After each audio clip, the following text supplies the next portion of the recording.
Coucou, salut, salut, coucou à vous mes beautés love, coucou les amis de Irsil Beauté Loi TV, coucou, je vous aime beaucoup.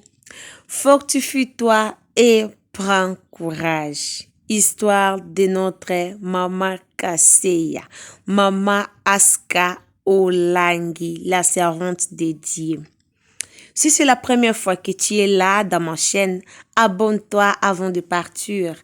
Abonnez-vous, commentez, likez, partagez. Et n'hésitez pas aussi d'appuyer sur la cloche de notification pour ne pas manquer nos émissions. Awa, chez Irsil Beauté Loi TV, tofinga kanabiso batute, tosalaka banalise nabiso na kimia nyonso. Que Dieu soit loué. Merci beaucoup, ma sœur, pour cette parole qui me fortifie. Maman Aska Olangi, que le Seigneur vous bénisse. Je vais vous laisser suivre ce témoignage de notre servante, Maman Aska Olangi. Ça va vous fortifier aussi. Maman Aska Olangi a parlé de sa vie. Maman Aska Olangi, elle a parlé son expérience. Par rapport à couple, par rapport à vie autour vivre, vraiment ma sœur, ton conseil là, ils a vraiment bien, tu as tout expliqué, tu as tout dit, vraiment, biso bana nzambe parfois, tu perdras ka espoir te, parfois tu perdras ka espoir te, très bien parlé maman. Très bien parlé. Je vais vous laisser aussi suivre cet témoignage. Balobi, l'humilité précède la gloire. L'orgueil, c'est la chito. Ok, on y va.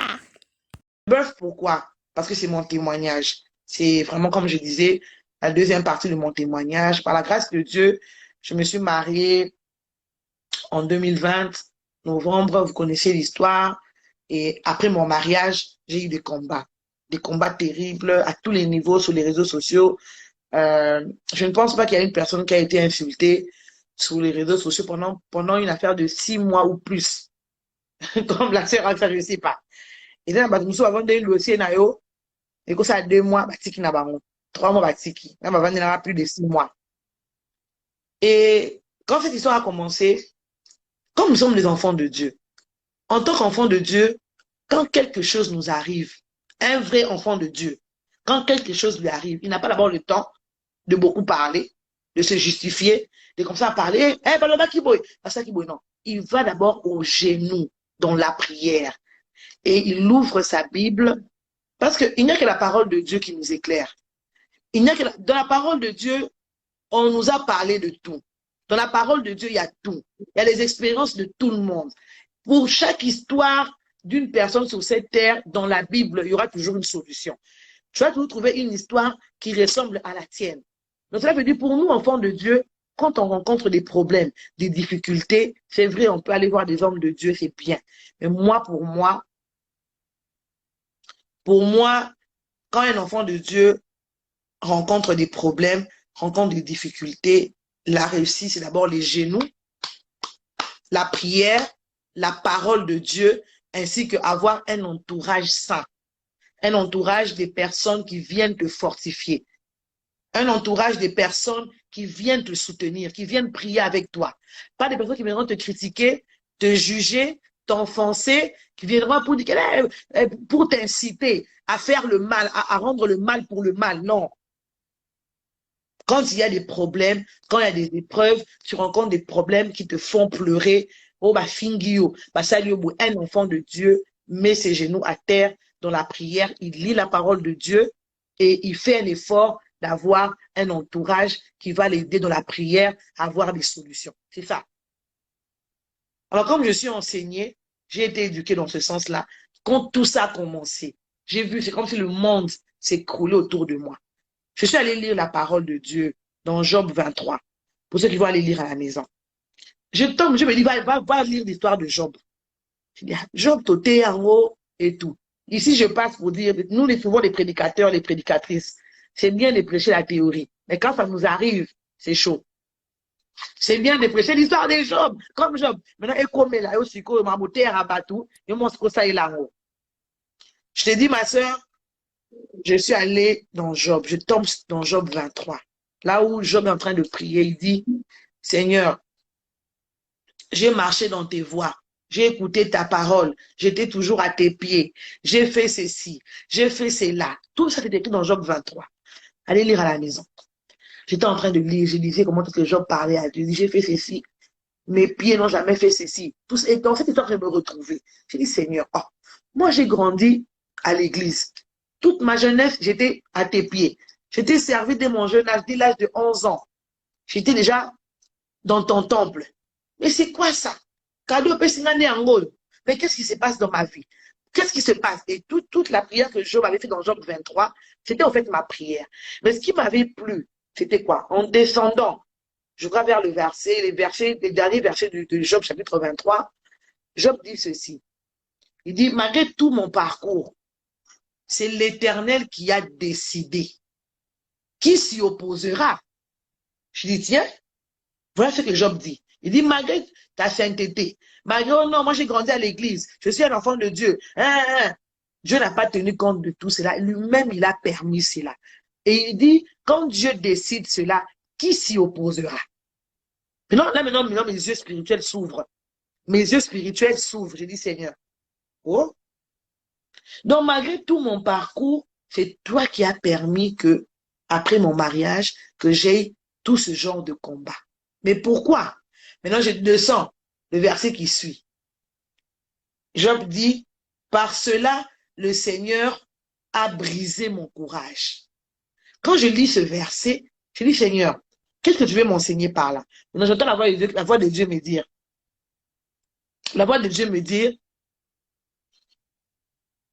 je brisais ton courage. Examine bien ta vie. Je dis, oh. Maintenant, Dieu m'ouvre les yeux spirituels, les oreilles spirituelles. Briser mon courage. Quand on dit que, tu vois, quand quelqu'un est courageux, c'est une personne, à mon avis, à ma casse. D'abord, ma fille, j'ai permis cela parce que j'ai des choses à travailler en toi. Par rapport à ce que je vais faire avec toi, par rapport à la destinée grandiose qui t'attend, il y a encore des choses en toi. Si tu ne fais pas un effort de changer, ces choses-là vont constituer des problèmes, des obstacles quand la gloire va venir. Maintenant, je me regarde, la première chose choisie que le Seigneur devait briser en moi, c'était la rancune. Moi, j'étais une personne, tu vois, moi, je me disais, moi, de nature, moi, de nature, je n'aime pas avoir de problème avec les gens. Je ne remets jamais le mal pour le mal. Mais il suffit seulement que je vais s'en dire, ok, merci, on est des enfants de Dieu, je te pardonne à partir d'aujourd'hui, je ne veux plus te voir. Et même quand je te vois comme ça, bonjour, je passe. Mais je chantais pour Dieu, hein. Je servais mon Dieu, hein. Je dis la sœur qui prêchait la jeunesse, hein. Après, tu vas dire que oh non, il va en rancune, quand quelqu'un me fait du mal, je pardonne. Dieu me dit, c'est pas ça le pardon. Quand on pardonne, on oublie. Toi, tu es rancunière. Et Dieu me fait grâce. Dieu me fait grâce. Il me donne aussi un homme qui n'est pas rancunier. Quand tous ces problèmes, les autres, sur Internet, voilà, mon mari me dit, tu dois pardonner. Parce qu'on me dit, oh, même un tel a dit ceci. Ta cousine a dit ceci. Un tel a dit ceci. Mon mari me disait, il faut pardonner. J'avais tellement mal. Je disais, même Mouto, non. Non. Oh, ben non, tu sais, pemeni. Pour moi, c'est comme si tu n'existes plus. Je me dis, non, tu dois pardonner. Et mon mari, tous les jours, il me disait, pardonne, maman. Si parce qu'il me déclare que le pardon est une puissance qui libère. Quand tu pardonnes, tu es libéré, tu es affranchi. Mais quand tu gardes la rancune dans ton cœur, c'est toi maintenant qui souffres. Je vais me dire, la première chose, tu dois enlever la rancune. Deuxième chose, moi, j'aime bien appeler ça genre orgueil spirituel. Maintenant, on va faire très zélé. Tu sais, on a grandi dans la maison de Dieu. On a la facilité de juger les gens. Ça, je te dis vrai. Hein? On a la facilité de juger. Pourquoi il avait fait ça? Pourquoi elle était habillée comme ça? Pourquoi elle avait dit... Donc, facilement, on juge.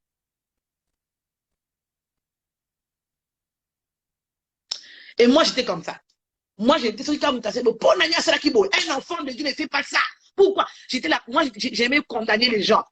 J'aimais juger les gens. Pourquoi il avait fait ça? Pourquoi? Maintenant, Dieu me dit, j'ai permis ça. Il est maintenant temps que tu sois brisé. Maintenant, j'entends l'esprit me dire, tu sais, il y a des délivrances, hein.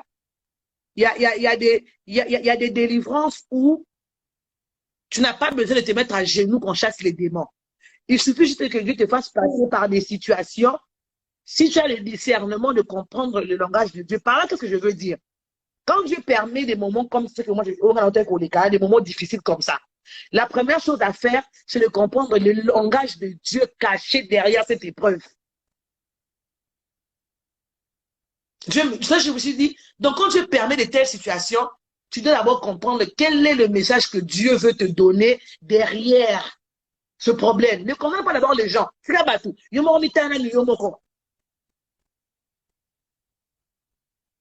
Quel est le message de Dieu derrière ce problème? Moi, ce que moi j'ai retenu, Dieu avait permis cela pour qu'il change mon cœur, pour qu'il enlève par rapport à là où Dieu veut m'emmener. Quand Dieu regardait ça, il dit, toi, tu ne peux pas arriver là-bas tant que tu as encore ça en toi. Et aujourd'hui, il y a beaucoup de serviteurs de Dieu, beaucoup de servants de Dieu. Dieu permet que tu passes par une épreuve qui bouge le monde. Mais au forcé, pour montrer que non, je veux continuer. Non, quand Dieu permet une situation pareille, retire-toi dans la prière. Pose la question à Dieu, pourquoi tu as permis cela? Quand tu es sincère avec Dieu, tu lui poses des questions, il va te parler, il te donnera un message. Derrière cette épreuve, voilà ce que j'ai voulu faire avec toi. C'est juste une situation que j'ai utilisée pour te briser.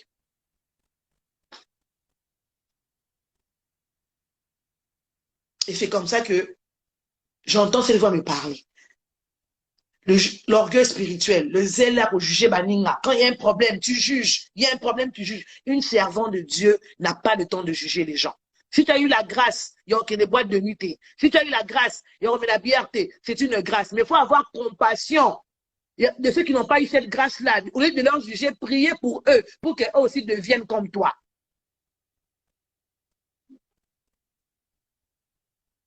Donc le Seigneur a brisé mon courage.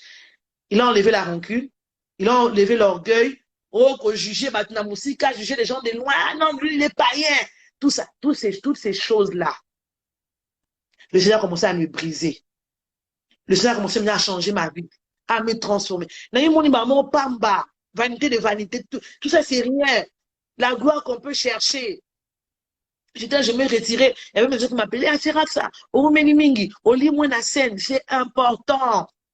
C'est pas le fait qu'on chante tous les jours, qu'on fait des concerts, qu'on fait des albums qui vont nous emmener au ciel. Non, c'est juste une mission que Dieu nous a donnée. Ce qui nous emmènera au ciel, c'est le changement de nos âmes, le changement de nos cœurs.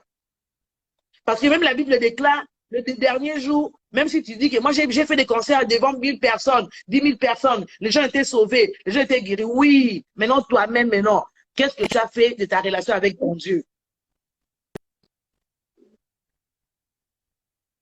Je me suis retirée pendant une année, ça valait la peine. J'étais dans la prière avec mon mari. Dieu m'a fait grâce. Dieu m'a fait grâce. J'ai eu à concevoir. Quand j'ai conçu, après j'ai mis au monde. J'étais loin de tout le monde. J'étais loin des réseaux sociaux. J'étais loin de tout le monde. Dans la prière, j'ai mis au monde. J'étais moi, mon mari, ma fille et Jésus. Dans la prière. On n'a plus condamné les gens. On n'a plus parlé derrière les gens. On ne s'est pas justifié. On n'a pas dit quoi que ce soit. On est resté au pied de Jésus. Et pour nous, l'avantage, surtout pour moi, le Seigneur m'a visité. Moi, je peux dire que je suis sortie de ce moment avec une délivrance, avec un autre niveau de voir les choses. Et aujourd'hui, même quand je suis revenue chez Kinshasa, même si quelqu'un me fait du mal, même à la JCC, même à l'église, je pardonne. Oh non, ma fille, viens, pas de problème. On parle comme si rien n'était. Parce que j'ai entendu la voix de Dieu, j'ai compris le message de Dieu derrière l'épreuve. Ce que je peux dire à mes bien-aimés qui me suivent en ce moment, derrière une épreuve, il y a un message de Dieu pour toi. Derrière une épreuve, il y a un message de Dieu pour toi d'abord, pas pour les autres, mais pour toi d'abord. Pourquoi Dieu a permis cela dans ta vie? Avant d'accuser les autres, avant de parler aux autres, avant de te justifier, de chercher à savoir pourquoi Dieu a permis cela. Et moi, je peux dire que je suis sortie de ce moment d'épreuve avec un changement. Pour moi, aujourd'hui, si même Dieu venait aujourd'hui, il ne me posera pas la question combien de concerts tu avais fait, combien d'albums tu avais fait. Non, il me posera la question comment tu as vécu avec les gens. Est-ce que tu menais une vie de sanctification? Est-ce que tu pardonnais? Est-ce que tu avais la compassion pour les autres? C'est ça qui va m'emmener au ciel. Donc moi, je bénis le Seigneur pour ces épreuves qui ont changé ma vie. Aujourd'hui, je me sens libre. J'ai senti que du point de vue de la vie chrétienne, la matière niveau, et comme on dit, la recherche de la délivrance avec notre Seigneur, c'est un processus. Tous les jours, on apprend. Tous les jours, on découvre encore certaines faiblesses et on demande encore au Seigneur de nous visiter, de changer nos vies et la vie continue comme ça. Voilà un peu.